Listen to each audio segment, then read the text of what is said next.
สำเนียงฮอดอ้าวสวัสดีทุกคนครับแกงหัวหนาวในมองตลาดของพระพรหมเราได้เยอะตลาดตัดโนนกอกมากระโง่เลยตอนมันค่อยก็กอกค่อยเนี่ยก็ค่อยมาในมังบัดจวดจำองศานะกระไรดมจอดตบนักละไหวดมจอดแช่ในเดินไปเตะได้แรกๆเราได้เยอะมันแต่ว่าติดผมหน่อยอันนั้นก็ตีตามสมบูรณ์สมใส่เลย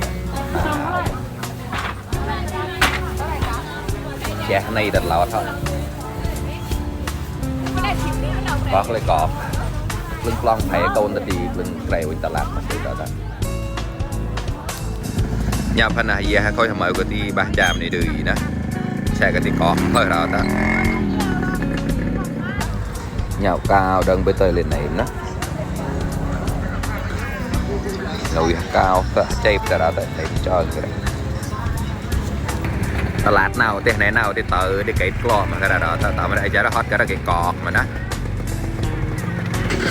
nhà phải cho nào thì phe người kẻ nó được đòi cái này phải cho nào nó người kẻ ở đây mình cho nhà để cột xịt bá xôm đó và mì bánh kẻ con này đó ngồi tay mới đã tới coi lại mà cả quay lần mở quợ nó có cái đàn máu kịp chạy coi năng ban có cà phê rồi đó mọi người cha lôi cái máu kịp chạy này nè bạn bờ cái kle cái ta với cha rồi nè